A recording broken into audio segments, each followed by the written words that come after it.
again, I think that my solution is like one of the most common sense ones out there.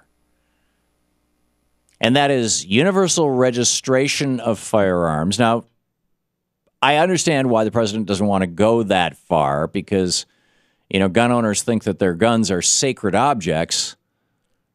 I mean, they are kind of phallic. And the men who own these guns think that they're sacred objects, and therefore the serial number should not be recorded anywhere, or any information about how big they are should be written down, passed around in the government offices, But it seems just common sense to me that when a gun is manufactured, a serial number is stamped on it, and that requirement goes back to the 30s. So you manufacture a gun, you put a serial number on it. That serial number then becomes the ID for registration, just like the VIN number on your car. When a car is manufactured, a VIN number is assigned to it as it rolls off the assembly line. When somebody buys that car, that VIN number is a vehicle ID number is attached to the title. And every time ownership is transferred, there's a title transfer, and it refers to that vehicle ID number, that VIN number. It could just as easily with a firearm, with a gun or a rifle, pistol, whatever it may be. The serial number is part of the title, gets transferred from person to person, and when ultimately it's destroyed, then you notify whatever agency it is where guns are registered that this VIN number or this serial number no longer exists. This gun was destroyed. And that way, if a gun is stolen or lost or whatever, it's relatively easy to track. And if somebody comes along and says, hey, you want to buy a gun? You can say, let me see the title. I mean, you go on Craigslist to buy a car, and one of the quite reasonable questions is, who owned it before you? Or, tell me about your ownership of it, or prove to me that you own it. Let me see the title that's got this VIN number on it. Is it registered with the Secretary of State? Do you really own this car? Or was it a car that you stole on the block last week that you're trying to sell to me? So, register every car, register every gun. Real simple. Nobody's running around with their hair on fire because their freedom to drive around is being hurt by having to register their car. Secondly, insurance. Why is it, and I think this is like a really important question, why is it that those 20 children who were killed at Sandy Hook Elementary in Newtown, Connecticut, why is it that those 20 children, had they been killed by a crazed driver,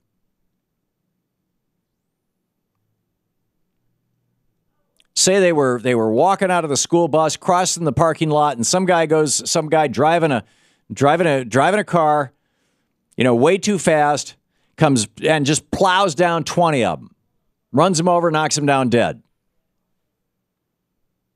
Had that happened, he would have an insurance policy. You have to have an insurance policy to drive a car. I realize there are some uninsured drivers out there, but by and large, everybody has an insurance policy, and that insurance policy has a liability piece associated with it. So those kids would have each gotten, say that it's $1 million liability policy, which is not uncommon, by the way, for cars. Some are $500,000, $250,000. So different states have different thresholds.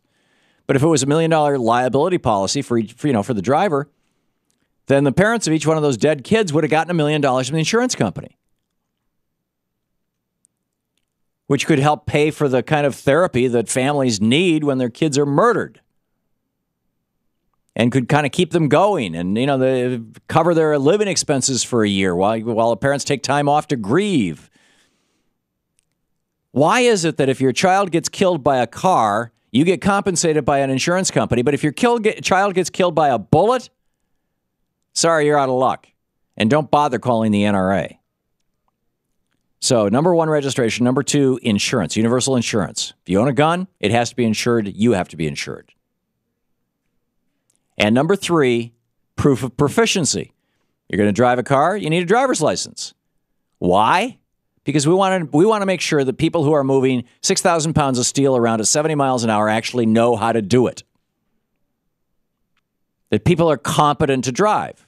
Well, I'd like to know if somebody's walking around with something in their pocket that they can pull out and throw a lead projectile at 2,000 feet per second, I'd like to know that they're proficient too.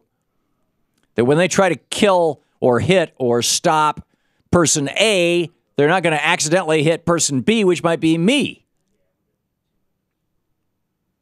So it's pretty straightforward stuff, pretty clean stuff.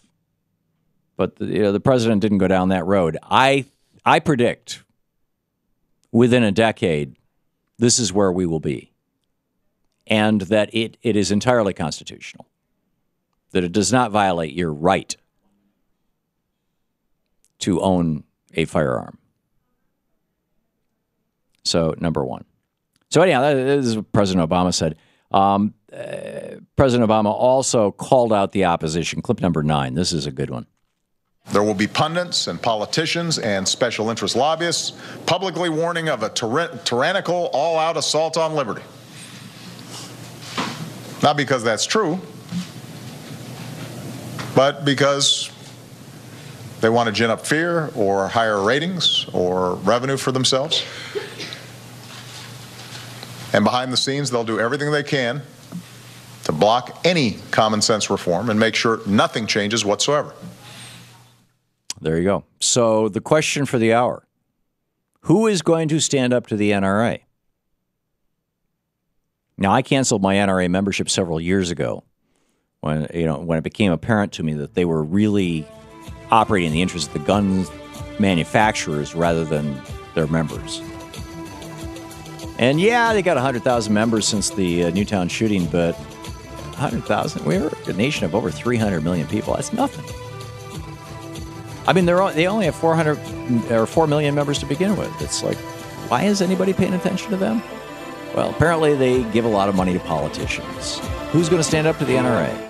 You're listening to the Thom Hartmann Program. Call 866-987-THOM. Might even be a reasonable question to ask your member of Congress if you are one of those folks who calls your 2 senators and you're a member of the House of Representatives. Are you going to stand up to the NRA?